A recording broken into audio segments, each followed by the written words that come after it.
Hello बच्चों, let us read this question. This question says, at what temperature will the molar Ke of 0.3 mole of helium be the same as that of 0.4 mole of argon at 400 Kelvin?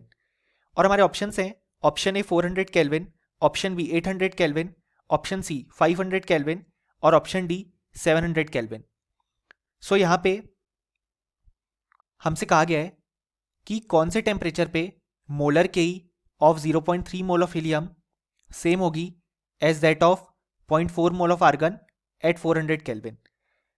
सो इस question को solve करने के लिए हमें जो की concept required है वो है kinetic energy of an ideal gas. अब यहाँ पे हमारे पास जो आइडियल गैस की काइनेटिक एनर्जी होती है उसको हम लिख सकते हैं half M V R M S square, जहाँ पे एम है molar mass of the gas और V R M S represent कर रही है molecular speed of the particles of gas को. क्योंकि यहाँ पे हमने मॉलिक्यूलर स्पीड यूज़ की है so V R M S वाला टर्म हम यहाँ पे यूज़ करते हैं. सो अब अगर हम वी आर एम एस लिखें तो वो हो जाएगा √3 RT अपॉन एम का होल स्क्वायर, जहाँ पे एम रिप्रेजेंट कर रहा है molar mass of the gas. अब अगर हम इसे सॉल्व करें तो ये हो जाएगा half multiplied by M multiplied by 3 RT upon M, यानी कि हमारे पास जो kinetic energy of the gas आई वो आई 3/2 RT. अब यहाँ पे ये जो काइनेटिक एनर्जी आई है वो आई है for the 1 mole of gas, जिसको हम मोलर काइनेटिक एनर्जी भी बोल सकते हैं. यानी कि हम देख सकते हैं कि जो मोलर काइनेटिक एनर्जी आई है हमारे पास वो केवल टेम्परेचर पे डिपेंडेंट है. यहाँ पे नंबर ऑफ मोल्स वाला टर्म नहीं है.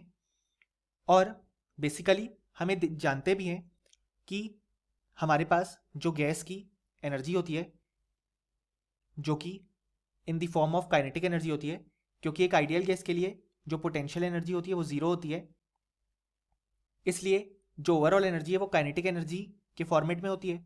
और kinetic energy is only function of temperature. अब यहाँ पे टेम्परेचर इस क्वेश्चन में कांस्टेंट हमें बता दिया गया है जो कि 400 केल्विन.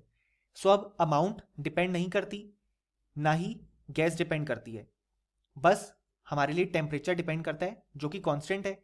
सो इन दोनों गैस के लिए जो मोलर काइनेटिक एनर्जी होगी वो 400 केल्विन पे ही सेम होगी, क्योंकि kinetic energy is only a function of temperature. यानी कि जो करेक्ट ऑप्शन हो जाएगा वो हो जाएगा ऑप्शन ए, और option B C and D जो है वो इनकरेक्ट हो जाएंगे. यानी कि फाइनली हम बोल सकते हैं कि इस क्वेश्चन के लिए जो करेक्ट आंसर आ जाएगा हमारे पास वो आ जाएगा option A. Hope you understood well. Best of luck.